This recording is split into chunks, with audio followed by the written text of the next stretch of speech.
Hey, everybody. Look who's alive.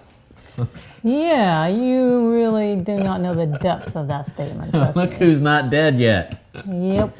Oh, in fact, today is good because we feel good enough to actually do this. Yes. Yes. Yeah, well, Brett does. I do. Oh, I mean, I do, but we didn't get a ton of sleep this last week, even last night. And so, like, if I lose my train of thought, partway through a sentence, and I can't even remember it, it's lack of sleep. My fault, too. Yeah, it's his fault. I have kept her up. Miranda has saved me more times than I can count. But if you haven't, I guess we didn't tell anybody, but just close family. Yeah, that's true. So I've been in the hospital most of the week. Went to the ICU. I ended up with a blood sugar of 800. Yes. Which I'm told is high. Monday night, Monday afternoon, he was just feeling extra tired and such. Yeah. So when I told him a couple times, well, I'll take you into, first care, emergency care, or whatever. Anytime you might like, if you think you need to go in. So, of course, he decided he needed to go in about 9 p.m. But I kept thinking, I can power through this. Yeah, because you think you're tired, you're just going to get better. Yeah. But it didn't happen. So we went to the ER, got there about 10-ish or so, and they got him checked in. And at first, you could tell they kind of were like, he doesn't have anything. He's just eating up our space and time. Yeah. And we had to clean a room just for him and whatever. And then they ran the blood work, and the blood work came back, and they said, did you know you're a diabetic? Your blood sugars are in the 800s. No, first of all, they were like, so where's the corpse? Because this guy's obviously not alive. Basically, you should either be in a diabetic coma or have a stroke. Or a stroke. One or the other. One or the other. Yeah, that was interesting. And 800, I guess, was shocking to me because I don't know. Anyway, yeah. So we went straight to the ICU. About 2 a.m. we went to the ICU because they were looking for a room. I guess apparently they're really busy there. Yeah. That's part of the reason he's home now is because apparently other people are sicker than he was, so they just sent him home. I don't think I should have left the day. Don't send him home. He's not ready. No, but, I was not. It's been an interesting week. Because I got there and then with the ICU, I was there the whole time, and my blood sugars were just so whacked out and up and down they couldn't get it. That's true. It was 4 a.m. before they got his blood sugars down to like 300 or 350. Yeah. So that was kind of a long time. And great nurses out there at absolutely whatever hospital I was at. It's the Adventist Hospital in Burles. Aspen picked the hospital. We're such a great family. I'm dying. You're telling Aspen, look up, find a hospital. Aspen's like, where are we going to send that? Yeah, she read the reviews and like, we're not going over there. She's on Yelp looking for a hospital. And forget what's closest. Like, this one has good decor in the room. And I was driving. Aspen was on the phone looking up reviews for hospitals. And we didn't realize it was an Adventist hospital until after you'd been there for a while. I was just laying in my bed and I looked over at the IV rack of IVs I had going, and one of them had Adventist Texas Health System. And I was like, this is an Adventist hospital. Yeah, and when Aspen and I were in the IC waiting room for a little while, we're like, look, they have 3ABN and the Hope Channel. Isn't that nice? Oh, that's funny. Yeah. So it's been interesting. So I'm in a whole new world of, hello, diabetes. Yes, basically they figured COVID exacerbated it, just brought it on and accelerated the whole process. And what I did while I had COVID was the worst. And I didn't know that because with COVID, if you've had it, I got the taste thing where everything turned to ash in my mouth. It was horrible tasting, but the only thing that tasted good were smoothies, fruit smoothies. And so Miranda used to make me a smoothie in the morning, and I guess occasionally I might have a smoothie at night, but I was doing 3 smoothies a day. So all this fruit, sugar, and sometimes I found this really cool thing that if you put ginger ale in your smoothie, it was a fizzy smoothie. So, I mean, I was just... I was, if I didn't know, because, I didn't know I was diabetic, but I apparently was doing all these things to kill myself because I just kept drinking soda and fruit smoothies, and that's all I was doing, and I'm sure that was just killing me. Yeah. But, we got it figured out, and so it's been interesting because now instead of soda, we're drinking bubbly, or bubbly, whatever it's called, and lots of water, because I was really dehydrated too. Yes, he was very dehydrated, yes. And it's funny because I bought these containers to keep fresh our Girl Scout cookies, which I will no longer be eating. Oh, I have the power now, people. I have the power. She does. You know, I for years wasted my breath. Yeah. Telling him, you should drink more water. Would you like to try a little broccoli? Yeah. Let's go for a walk. Let's walk. And green beans are good for you. Pretty much nada. So I finally quit wasting my breath. And now I have the power. Now that he can't tell me no. Can't say no anymore. He can't. But it's absolutely amazing. Now he likes broccoli. He came home from the hospital and he likes broccoli and green beans and the way you make your sweet potatoes. Oh, sweet potatoes, yeah. I'm on a fried sweet potato kick. Pretty tasty. Yeah. And it is, because I went in, obviously I had 0 sugar while I was in the hospital. And still no sugar. And I guess that messes with your taste. But because now, it's true. You made that fried broccoli, and it was really good. We won't call it fried. Pan-seared. Pan-seared, that's what it was, yeah. So a little blackened and fresh garlic. And olive oil that we can't afford, but now both of us are going to be using it. Yes. I told him if we were both going to be drinking it straight from the bottle, maybe he could get it prescribed and insurance would pay for it or something. Right. So if you'd like to support our GoFundMe for our olive oil, but anyway, the container here for the cookies now doesn't contain cookies. It contains my insulin shots. So we've gone from, caramel delights to, 30 cc's of insulin. And this is one of my insulin pens that I had to learn how to use. And it's okay. They don't hurt, but So now I have insulin containers instead of cookie containers. There's some metaphor there somewhere. No, I thought he had an analogy for this earlier, and now I can't remember what it was. I don't know, going from the sin that kills you to the... There you go. We're talking about that a little bit today, sort of-ish. And Jesus is your insulin. Around the... Oh, here, can you... That has to stay refrigerated, so Aspen has to put it back in the fridge. I guess we are, a little bit, Yeah, false shepherds and that sort of thing. False shepherds are the Girl Scout cookie sales. Too bad, because I remember those caramel delights, and they're my absolute favorite. Why... All Aspens. Why bother eating anything else when you have a favorite? So I would buy caramel delights. Yeah. 3 of them. That's what you get? They were the perfect. I meant 3 cookies at once. Oh, because I buy like 3 cases. So. Well, that's the truth. That's the truth. Well, they're happy to see Brett when he's there. Oh, man. Oh, look, here he comes. They're like, wow, we're going to have the highest sales today. It's true. Yeah. It's true. Super excited. I like the peanut butter patties. Those are my favorite. Let us know what your favorite is, because those are the ones I won't be eating anymore. Aww. It's not as though he didn't eat plenty before. No, to make up for... I probably had 2 lifetime full of, Girl Scout cookies. Yes.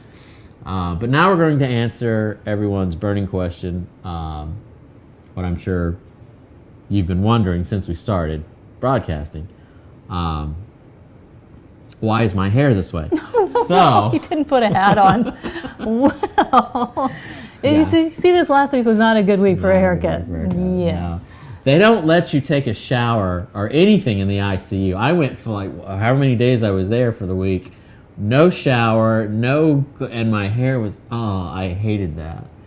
Oh, you know what? We should have that little video where you pull the toilet out from underneath the sink. Oh, I should, yes. My toilet was underneath my sink that I had to open the cabinet, and oh my gosh, it was... Yeah, it was very high-tech. It was very high-tech. You open the door, and as you open the door, the toilet just glides on out. Yeah. And Diane, if you're watching, I'm sure you know all about that, but And they kept telling me, because I was in the ICU, but after a few days, they were trying to get me down to the another floor, and I guess they had redone the hospital except for the ICU. So the ICU was the oldest part of the hospital.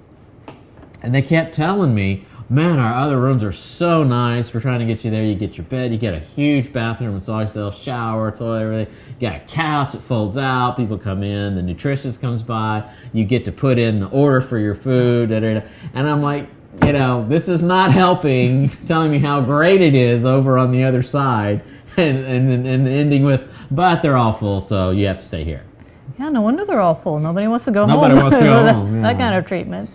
So eventually they kicked me out because I was the only person on the ICU that was walking and talking. All the nurses would come down to my room just to talk to me because it's the ICU, so everyone else is really out of it or intubated or something, And I'm this entertaining, talking, and like, hey, go down and talk to my patient. He's kind of cool.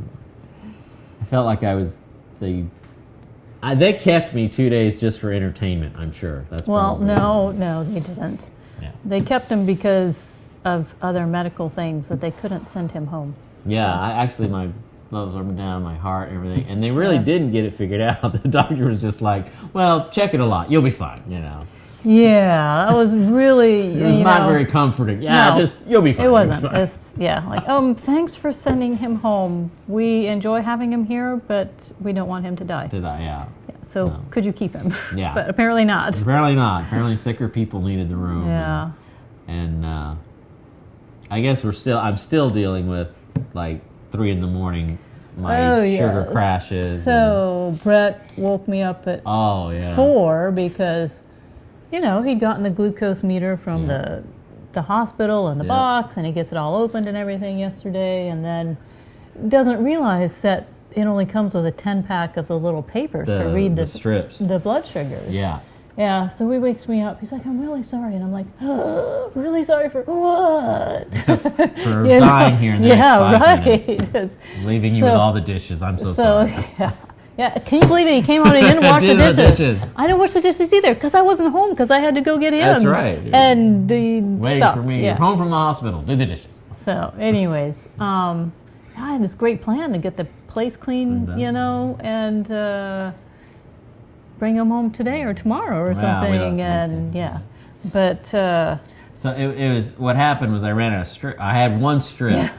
And the same thing was happening in the hospital. Every night, about 3:30, I would just crash. And, they'd come in and they'd give me insulin and they'd give me, something to eat. And it happened last night. And I had one freaking strip left to test my blood sugar.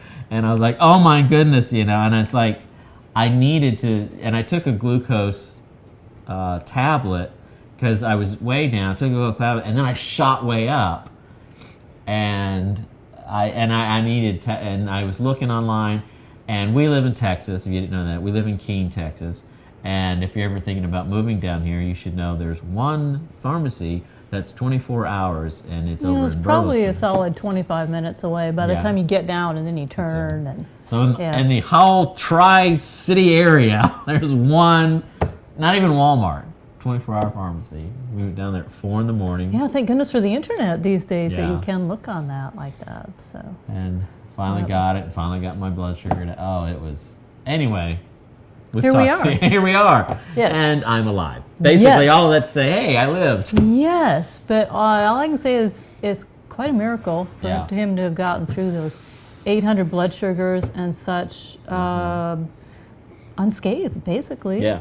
Yeah. And so I figure God clearly has some more work for the man to do, even if it is just coming home to wash the dishes. Yeah, and empty the trash. And empty the trash. I had to take out the trash while he was gone. I usually do the trash, but she had to do the trash.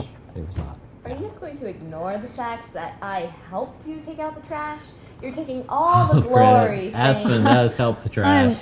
I'm not helpless when it comes to taking out the trash, except for probably since last summer. Now I've had a frozen shoulder, and so I kind of try to be nice to myself, And, I'm envisioning did the two of you drag the bag out? Actually, it was really light. Oh, was it? Okay. Yeah. I'm just seeing the two of you dragging this. Yeah. We have a huge trash. Why are we talking about I don't know either. Anyway.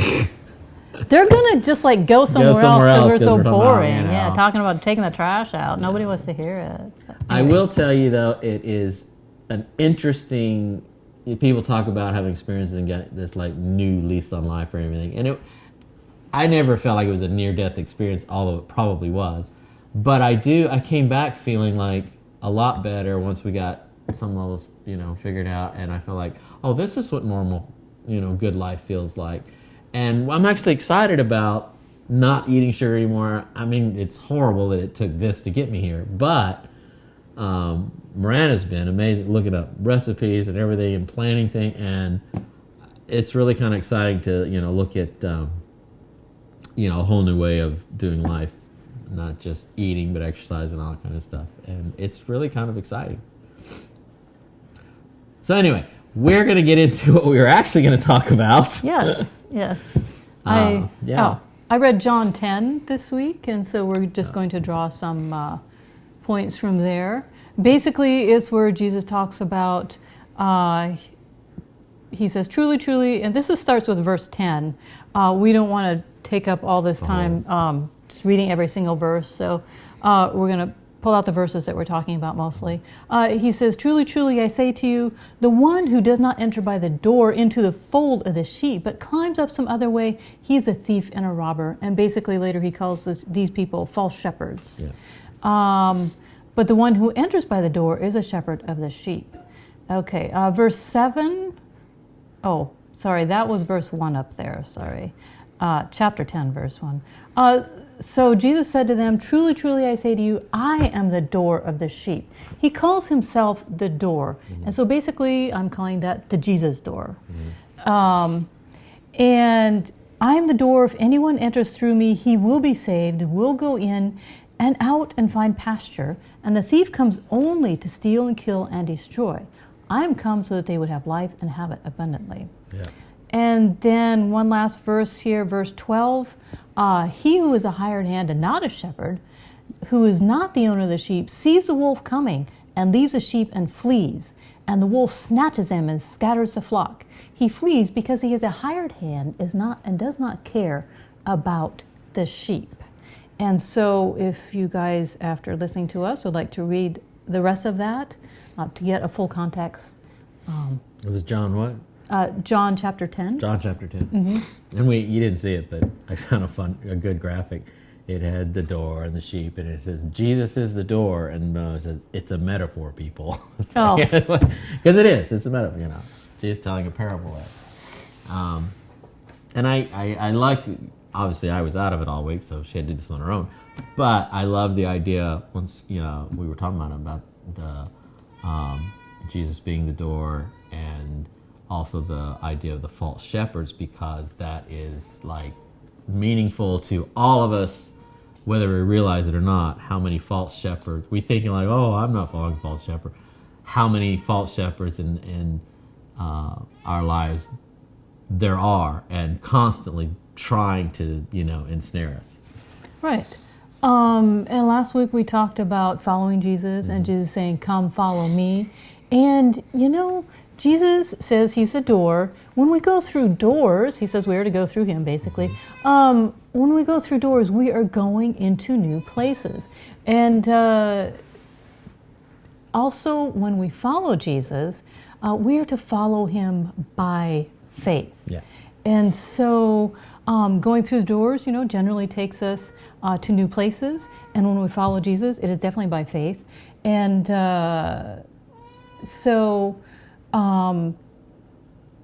when Jesus said, come follow me, it also involves giving up something in our lives. So basically, that would be the false shepherds that we are to give up, and the other things that we follow instead of Jesus. And it's kind of a good point to say that in following Jesus, in that process, and it is a process, no one's like I'm going to follow Jesus and does it perfectly. No one. Well, it's really too bad. But, it's just kind of a shame. But, yes. But in the process of following Jesus, we then start to discover false shepherds and other things, the things that keep us from following Jesus. Because Jesus shines that light into our darkness, and now we can actually see that. Which he tried to do with the rich young ruler. Right, because we did talk about the rich young ruler last week. And when Jesus told him, come follow me, he didn't. he chose, hello kitty, Hello, kitty. he chose to follow a false shepherd instead, and that false shepherd was his money. Yeah. And so this is like the false shepherd that Jesus warned us, that don't go through the door, but go climbing over the wall, and people follow them. So generally when we follow someone or a false shepherd, we expect that false shepherd to keep us safe. Just like the rich young ruler saw his money, saw all that it did for him, and felt that it would keep him safe. I mean, he looked at Jesus. I mean, Jesus had nothing. He didn't have any money. He didn't have a house. He didn't have a nice horse to ride. Nothing. Yeah. And he couldn't see that living by faith, following Jesus by faith, was ever so much better, of course, than following the money that he could see. Yeah, because so the rich young really had his money, he had his position in society, he had his power, he was secure, and it's very much the same for us. Think about that, if you have, especially in today's world with inflation and all that's going on. I mean, imagine, the security you sometimes feel when, you're like, oh, an extra $1,000 falls into your lap, however that happens, but $1,000 falls into your lap, and the good feeling you get of like, oh, I don't have to worry about this bill or that bill, that's a little bit of like what the rich young ruler had. He didn't have to worry about, debt and owing and everything. Yes, that's true. But I remember it's been a solid year ago, a little bit more, about a year ago by now, when Brett was still unemployed. Thank goodness we were just only a month-ish away then from employment. But we'd spent nearly 14 months unemployed. Well, we did a total of pretty much 14 months unemployed. Yeah. And, I had just talked before Brett got a job that it's not, whether you have money in the bank or don't have money in the bank, it's Jesus that takes care of you, okay? And so when Brett got a job, and we saw a lot of that during this unemployment and such, but when Brett got a job, and I said, well, did you sign on the dotted line? And he's like, yes, okay, I've signed all the paperwork. And then the first thought that ran through my head was, all right, well, we're safe now, basically. It's good because we have money in the bank. And I was like, no, wait 1 minute here. You need to practice what you preach. Yeah. You are never safe, because you have money in the bank. Right. Jesus takes care of you whether you have money in the bank or you don't have money in the bank. And that's how it is. Yeah, and that same period of time, and I mean, by no means was I perfect, but in that same period of time, there was two different emotions. One was the money in the bank, and we're safe. But the other one was actually largely due to you always telling me during that time that there was a plan, and when it was God's time and everything. So there's the peace and security. You think, oh, I've got money now, I can pay my bills. Or there were times where we didn't have a job and things were coming up. We were about out of money, but there was a peace, of being able to know that, it doesn't matter because God has always come through in the past and he's going to come through again. And there's that peace which is longer and probably I think a little deeper than the peace of somebody just deposited money in the bank. That's nice, but it's fleeting. It only lasts as long as that money's in the bank, whereas the other, you always know that God is there and is going to provide for you. Right. And I'm not quite sure why God has always provided for me like that. I've never had tons of money, but when I needed money for anything, it always turned out. And so maybe it's my youngest child personality partly or what, but like having money or not having money has never been a thing. I've never been worried about it. I mean, it's nice to have, but then when you don't have it, then but I don't worry about not paying the bills because God always comes through somehow or other. And that's kind of what we're talking about, like with the rich young ruler. His peace and security came from that, position and money and stuff, which could be taken away like that, versus the peace of following Jesus that couldn't have been taken away because he would have been following Jesus, and Jesus would have been, come follow me, and knowing that he's always going to take care of him. And so that was the two different things. We're always looking, whether we know it or not, everyone in the world is looking for peace. We're striving for peace, and we're trying to get it in whatever way we can. And we try and get it, through finances. We try and get it through a job, through positions, through power, through relationships, through whatever. But whether we realize it or admit it or not, everyone's looking for peace. We want to have peace with ourselves, peace with others, and anything other than a relationship with God, the peace is based on immediate circumstances, and not an ongoing. The peace that Jesus said, "The peace I give you passes understanding." Mm-hmm. Yeah. So basically, the false shepherd leads us into a false sense that he's keeping us safe, right? When in reality, he isn't. And it's the rich, because we've talked about this. The rich young ruler believed that his money would keep him safe. He needed it, or he wouldn't be who he believed that he was. Yeah. In reality, Jesus says, you get rid of your money, and now you'll know who you really are. Yeah. So, his money gobbled him up. His false god gobbled him up. Right. This was a false shepherd who basically runs away when the wolf comes along, and then the wolf gobbles up the sheep. Yeah. And that's lack of sleep for myself. Losing my train of thought, come back to me. But anyways. One way to look is that, the false shepherd is his money, and his iron is the false shepherd. Oh, I'm taking care of you. And then when the money's gone, you look to your false shepherd. What about you? It's like, oh, you're on your own now, and in comes life and gobbles you up. Yeah. Well, in the story, Jesus says, or when Jesus is talking about it, he says, basically, they would hire shepherds, so it wasn't their sheep, right. So they were doing it for the money, basically. Yeah. And so when they would see the wolf, that was scary, and they would run away themselves. Allegorically speaking, though, in the spiritual world, that false shepherd and the wolf are working together. And so the wolf shows up, and the shepherd's like, "Hey, nice to see you. Mm-hmm. Out of here." They're in cahoots. Enjoy your dinner. So. Aspen forgot to put my phone. Well, I didn't tell her to put my phone on airplane mode. We just had a little music there in the background music for a bit. Yeah. So basically, the difference between the false shepherds and Jesus being our shepherd is that the false shepherd doesn't love us. No. Because if he loved us, he wouldn't leave us to be gobbled up by the wolf. Yeah. Jesus, on the other hand, loves us and it goes through everything to keep us safe from the wolf. Yeah. And granted, it's our choice, but he does everything to keep us safe from the wolf.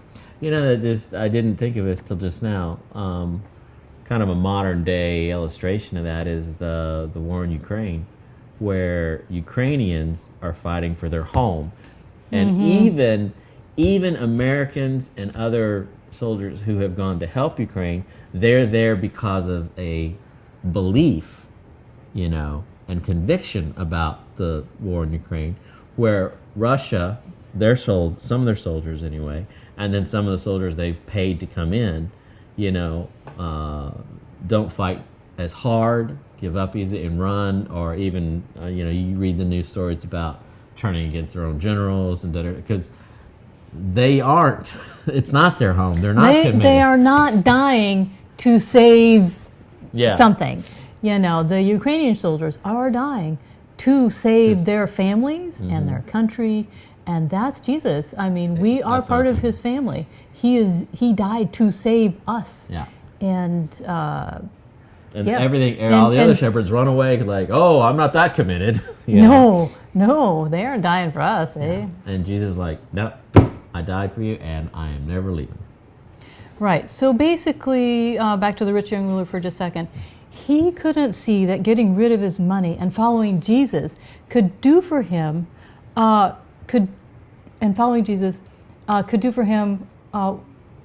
was better than following the money, basically. Following the money. He could not see it. This is going through the Jesus door by faith. And we cannot see what walking through that door by faith can and will do for us. All of Jesus' promises are true. And we walk by faith through the Jesus door, and they will be true whether we can see them right that minute or not. And the false shepherd makes promises as well. But get down to the nitty gritty, he's in cahoots with the wolf, and when the wolf shows up, he's like, see ya, and hope you're tasty, basically, and not too salty, or some such thing. and has the olive oil.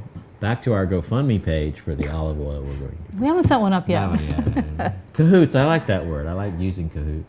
And it didn't even, there's in the Chronicles of Narnia, in one of the books, maybe the last book, but C.S. Lewis does a allegory here in Chronicles of Narnia where the lion, which is the metaphor for Jesus in Chronicles of Narnia, offers these people, I won't get into the whole story, but basically he opens a door from where they are to somewhere else and invites them, and he tells them life is going to be great over there, and I've opened this door for you, and walk through it.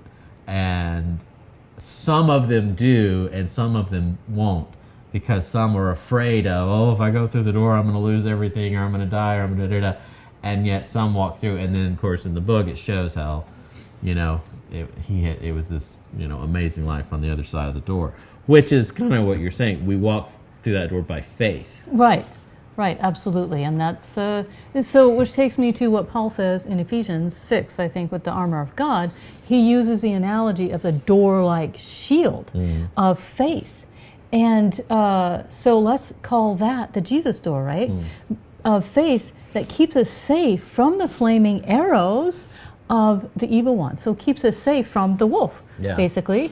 And but basically these flaming arrows are shot at us by the false shepherd and the wolves. That shield is probably about the size of a door. Yeah, that's what they said. Yeah, the shield-like door, or door-like shield. And anyways, the flaming arrows do set us on fire. Temptation does set us on fire. It wouldn't be temptation. Otherwise, and we want it.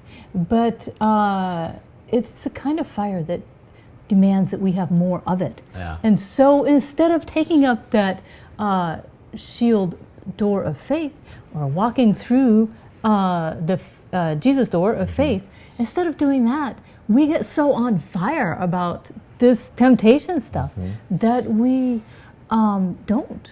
We don't want to walk through that. We follow the false shepherd instead. And again, it consumes us. Right, because it actually destroys us when we are quite sure that it is saving us. Right.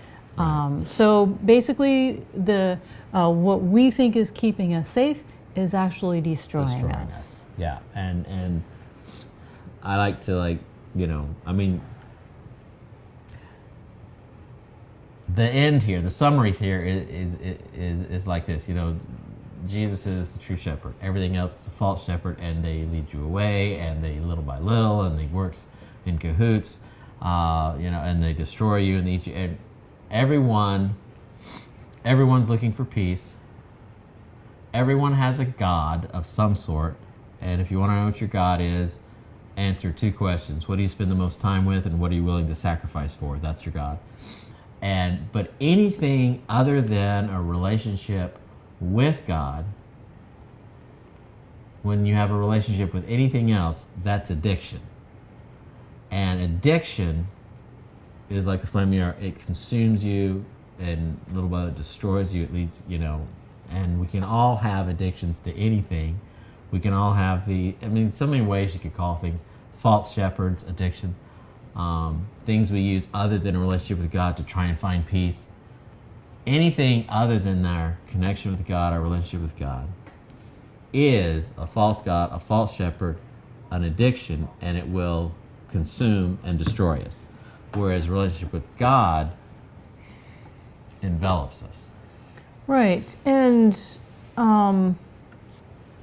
right. I just want to say, when Brett said that the devil basically gets us to follow him one small step at a time, and so that we don't really notice it. And but you know what? That's the same way Jesus gets us to follow him, is one step at a time. And sometimes the process seems really slow. But you know what?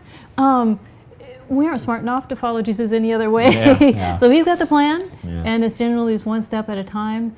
And if you haven't heard me say it before, it's probably about 10 years ago by now that I felt like there was two things that really made a turning point in my life of following Jesus. And that was one, asking God for more faith. And two, it wasn't too long after that, I don't remember, within a few months or a year later or so, I finally was like, all right, I had read enough books about it at that point in time. God has you on that path. And so it was finally the point in time to give everything to God, everything, not to hold anything back. And over the last 10 years, boy, it seems slow going a lot of times, and you just don't see that much. You're like, yeah, God did this for me, yeah, God did that for me and such.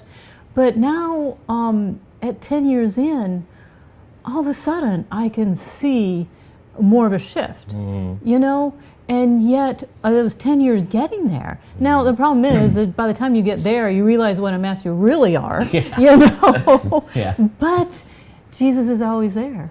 He always is, and it's pretty great. So, and the peace that goes with that. Like when Brett was in the hospital and I heard that his numbers were at 800, I knew that was bad. I thought it was really bad. And yet it changed nothing in my anxiety levels or anything like that, because I had peace. And God was certainly watching over him, and I just didn't know how bad it was. Yeah, we had no idea we even needed to ask for anything like that, and yet God was certainly taking care of him. It's true. I mean, we didn't. Well, I don't want to draw this out anymore, but another thing was my kidney function was way out and way off and way low and way down. And in the end, the doctor was like, "Oh, look at that! Your kidney's back to normal." Yeah. Yes, that is interesting. And a true miracle is the fact that his entire life, Brett has never eaten vegetables. He comes home from the hospital, and he loves his veggies. I love his veggies now. It is great. See, miracles do we can happen. eat vegetables together now. We can bond over vegetables. It's awesome. I told you this earlier. I used to judge her for her eating how she did her sweet potatoes. I was like, how in the world can you? I was thinking to myself, how can you eat that? Oh, yeah. Here today, I had some. Yes, if you bake the sweet potatoes and then you slice them up and put them in the pan with a little olive oil or avocado oil and sprinkle some salt and onion powder on there, fairly liberally on the onion powder, and then you sit there and char them up a little bit. Yeah, that was really, it's really it's tasty. I would never, ever have tried that. Yeah. Pre-diabetes. Well, you know what? Sadly, he could only eat like half a cup. Yeah. But it leaves more for me. And I will not complain. I was like, I only get a half a cup. In fact, I had leftover on the meal. I had leftover something else. Well, I'm just going to finish off the beans and the potatoes. And I'll get the sweet potatoes and the beans. I'll finish those, and then we'll save the rest for later. But I don't know why we ended with that. But anyway. Yes, I like Miranda's. Because Jesus does change us. Yes, He does, and it's in His own good time. In the timing. Yes. Yeah, and it's like we talked about last week with the rich young ruler. Doing good things does not make me good. Right. It just doesn't, and that's what Jesus was basically telling the rich young ruler. Yeah. And so. Yeah. Anyways, I got back to that part, but basically, it's really an important concept. That we quit trying to do good things in order to be good. There is an entire difference between just following Jesus. Yeah. And... Except for teenagers, Aspen. You should do good things to be good. Just make sure that's it. No, but I like what you were saying about the 10 years. God's playing the long game.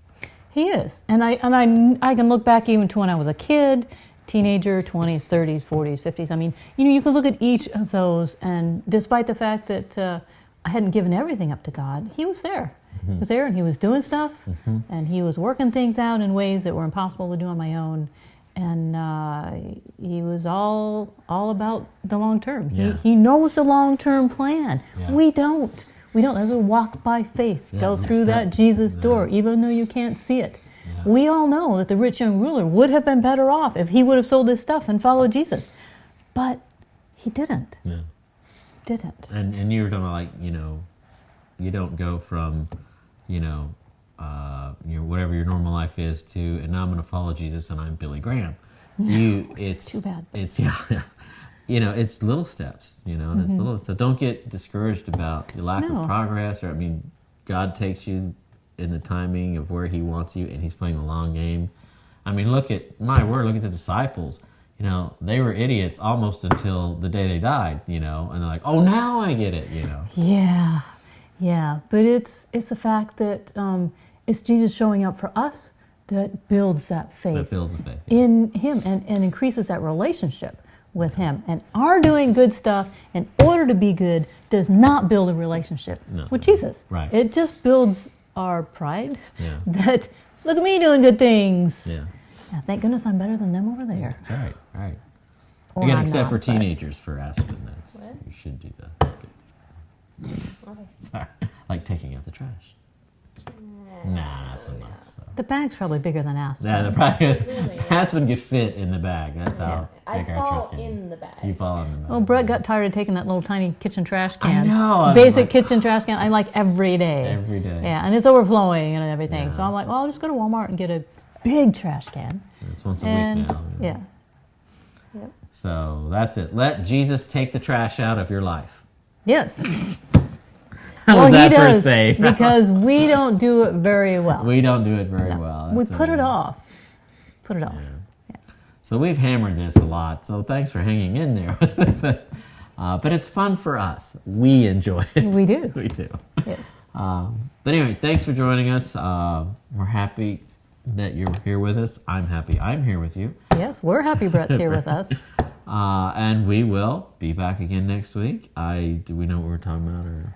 Oh, maybe Mary and the Alabaster Box. Oh. Potentially. It's got my attention, and I have yet to figure out the point.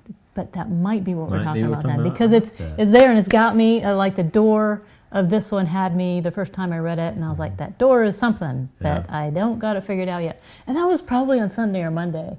And it was a busy week, and finally Friday morning I was like, okay, God, I need help. And give me some help. And so Friday morning, so I think it'd be good now. Mary in the Alabaster Box. Yeah, it's something about the box, and I don't have it yet, but I'm sure it's there somewhere.